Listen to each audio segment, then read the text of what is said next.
He's going to raise it 30,000. He bets 45,000. Pete not looking intimidated whatsoever of Phil. No. What is Phil thinking here? Now he realizes his tactic just backfired. He's only got the sixes. He's got this guy raising him now. And if he's putting a move on him here, he didn't re-raise him before the flop. He raised it 30,000. Might not think he's got an ace, but right now, he is in the oven here. Look at his eyes go. He's calculating everything. Phil Ivey never rushes any decisions. He's always deliberate. He usually always shoots his eyes around, glancing at his opponents. I'm all in. He's going all Phil's going all in. Phil goes all in. He's putting it all he on the replays line. back over the top again. What a bold move. He's going to try to take Pete right out right here, right now. This is pretty amazing. Whoa. Peter takes his glasses off. Look at this. Now, this is all his money. He's going to be broke if he loses this pot. You got a pair of aces. You got a pretty big kicker. A queen doesn't get much bigger. Now he's afraid. Does his opponent have an ace-king? Did he flop 3 6s or 3 5s? He could have aces up. He could have 6s and 5s. Yeah, there's not many hands that can beat him right now, but still, he has to give respect to the guy who's come over the top for all his money. I've been admiring Peter so far because he's been very aggressive with weak hands, and now he finally has a hand here, and now he's scratching his head wondering what to do. What a decision by Peter. You can see him being tortured. He feels like he's being stretched on the rack or something here. Look at him. It's mortality for him if he calls and loses this pot, and that's what he's thinking about. He doesn't want to die at this moment. I'll be very surprised if he does not call this, though. I mean, he has a pretty big hand here. He's up against an aggressive player. You know, you got to give Phil Ivey a lot of credit here. I mean, it takes a lot of moxie. When you bet and a guy raises you 30,000, and you move all in with a second pair on the board with an ace standing out there, and you don't have one, whoa. This is why Phil Ivey is a great player. He has great imagination here to re-raise this bet. Now, he has a tough decision. We can see it's easy to make, and everybody out there saying, call, you idiot. This is an easy call. But it's not when you're sitting on the battlefield, I can tell you. He's thinking about the hands he can lose to, like ace-king, like 3 5s, like 3 6s. There are hands that can beat him. He is stupefied. He's talking to himself now. Oh, man. Just think, if he just knew what Phil Ivey had right here. I'm going to let you have it. Okay. Peter's going to lay down the hand. Phil's going to take the pot. He lets him have it. A big laydown right there by Peter Giordano. Well, this is why Phil is great. Let me tell you right now, the way that hand came out, it was a Rolls Royce of bluffs. Ron.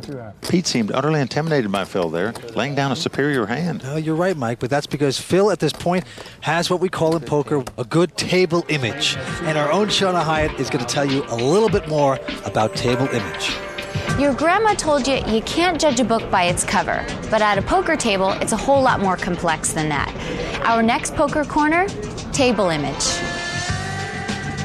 When you walk up to a poker table, you don't just bring yourself, you bring an image. Usually in Norman Hold'em, you want your opponents afraid of you. It's called table image, and that image may be the key to winning or losing. Table image is your entire poker history, what you've done up to that point that the other players at the table know about, and whether they think that you're playing well or you're playing badly, whether you're playing tight or you're playing too loose. A tight player is going to try and create an image of being a loose player, and what he does. I try to project an image that I'm a tighter player than I am. A lot of times I want to project a safe, conservative image. A lot of the top players have this image of being very safe and conservative, and then they want to make some raises and steal some chips that way. If you're a very aggressive player, you can just pick up extra chips without doing anything just because of your table image.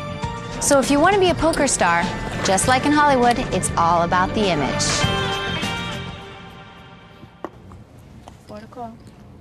Okay. Ron Rose's first act here. He's got the ace-4 of diamonds. He's short on chips, and there he goes. He goes all in. He's going all in. Basically, this is a cry for help out of Ron Rose. He's a desperate man. He's on a short stack. And now look at Lane. Lane has picked up a queen-jack here. Yeah, not bad. For 27,000. And he's just won that last pot. Yeah, he's on a roll. He's the chip leader of the tournament. He's thinking about calling here. On the other hand, he knows everybody else has yet to act behind him. Look at poor Ron Rose. Ron, call 911. You got some problems here, buddy. He may win this pot. Lane's going to make him sweat. Look at this. Well, Lane's thinking. Lane knows Ron's been on 2 left feet all day. Does he want to play? Nope. All those people back behind him, he folds his hand. Phil folds. Peter quickly folds. And look at Andy. Andy's picked up an ace-queen. A big hand in the blind. Oh, Ron's just praying, go out. Please go I out. don't see how Andy can even think about folding. No, he can't. Okay.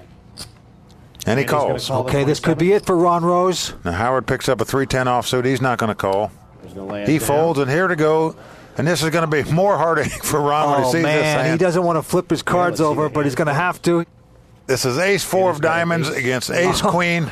Here he Poor Ron just stumbling around the wrong way all day long. You got to feel his pain here. He's going to need a lot of help to win this pot to stay alive in this tournament. Here it comes. The flop, we have an ace-5. There it is. It's ace-6-5. Now, they both made a pair of aces.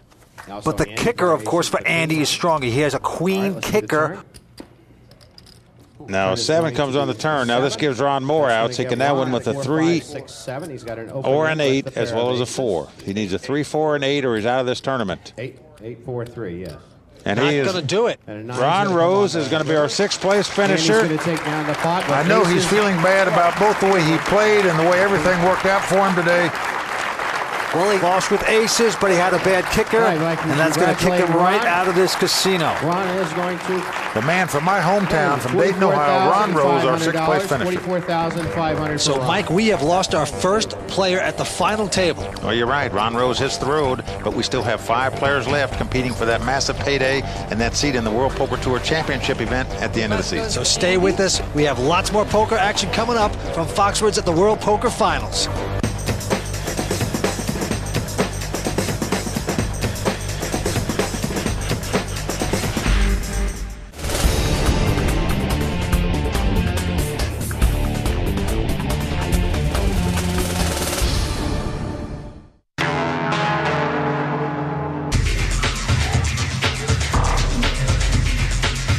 Businessman went bust at Foxwoods, leaving 5 players fighting for today's top prize. But only one will survive to take home a huge jackpot and a seat at the WPT Championship. Well, as Ron Rose departs the arena, we're down to 5 players. All the guys seem very happy there. Lots of smiles at the table. It's always nice when you eliminate one of your players. Well, they all know they picked up at least $14,000 in real money. Okay, here comes Phil Ivey. He's the first to act here. He's got King 8 offsuit in first position. He's done this before. He plays a little crazy, just with semi-bluff here. Amazing. He comes in for $13,000 with a King 8 offsuit out of position. This guy has imagination. I'll give him that. Peter folds, and Andy folds a Jack 10, and now it's up to Howard. He folds. Now here comes Lane. All blind fold. Here we go again. Our youngster's going to battle again. Lane has 2 6s. And he's raising it. He's going to raise it. Oh, Phil quickly throws his hand away. Well, he had junk. That's why he's throwing it away. Sure. Lane Flack picked up on it. I think Lane has a real good read on Phil, I'll tell you. He's made every right move against him so far. He's just fearless, this guy. Lane swaggering a little bit. He's got to love that. My goal is to condition somebody to do what I want them to do. If it doesn't work out, then, but most of the time it does. Lane Flack is our chip leader now with about $275,000. Phil Ivey's in second position with about $216,000. Andy has moved up to third place with $193,000. Howard in fourth with $112,000, and Peter in fifth with $93,000. It's still anybody's ball game, Vince. The action's going to be on Howard here. Howard has got a pair of 6s. Very interesting hand. How is he going to play it?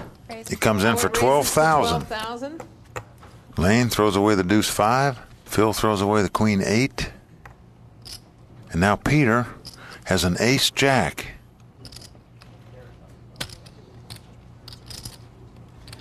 I'm going to re-raise. He's going to re-raise with the ace jack. Whoa. Bold play by Peter again. Well, you know, you're down to 5-handed. You got to play a little more aggressive. That's what he's doing here. Got to make a stand sooner or later. And now Andy has ace-10 of hearts. He also has a reasonable hand, but he's not calling a raise and a re-raise, so he throws it away. Wisely so. Now Howard's got a decision. Look at Howard. Now remember, hard owner started this pot with about 100,000. He's bet 12,000 already, and now it's going to cost him another 30,000 to call virtually. He's looking around, seeing if he can detect a tell from Peter. It's nearly a $30,000 raise to him, and he folds his hand. Now Howard's a very patient player. He's a high-stakes player. He's still got about 90,000 in chips. He wants to keep it. He doesn't want to gamble recklessly in that spot. Give Peter credit there. That was a bold raise with an ace-jack, I think. When Peter doesn't like his hand or his situation, we've noticed he takes off his glasses. That's it. That's the tell. He keeps them on. He's confident. I'm an aggressive player, and it suits my game very well, and I think that's why I do well in poker. All right, Phil Ivey is the first to act here. He's got the 9-8 of hearts. One of those hands you like to play, Vince, and he likes to play it too. He comes in for 12,000. Well, yeah, it's called a suited connector. Peter gets out of the way with a king-7. Andy on the button with a 3-deuce offsuit folds. And Howard now with an ace-5 out of position. He mucks his hand.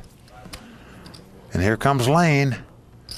Lane likes to play with Phil. Looks like he's got a pretty good read on Phil to me so far. So he calls 8 more thousand. We're going to see a flop. He's got an ace-7 in his hand. Nothing special. Here we go. Flop is now the flop is 10-7-3. Well, Lane got a little piece of that. Lane's got the second pair, but Phil Ivey has an open-end straight draw and bets it. Lane is checked. Phil Ivey has bet 15,000. 15,000. And Lane raises it 15,000. This takes a lot now, of this nerve. is a nice bet by Lane, though, because it's a feeler bet. He really wants to know if a guy's got a hand or if he's just fussing around here trying to steal his pot. He has a second pair. He makes a nice $15,000 raise. I like that play. Now, the question is, Phil Ivey with an open-end straight, what is he going to do? Yeah, plus he's got 3 hearts. He could have 2 running hearts. He's got a lot of options here. Yeah, he's going to call it. It cost him 15,000. He wants to take a card off, see if he can hit the miracle card, which would be a 6 or a jack in this spot. Turn card is a queen.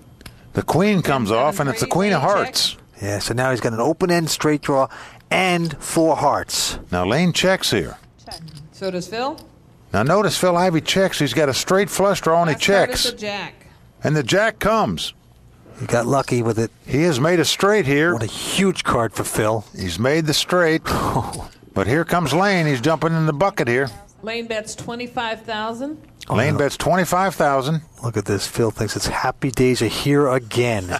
You got your sucker on your right betting into you when you caught you straight.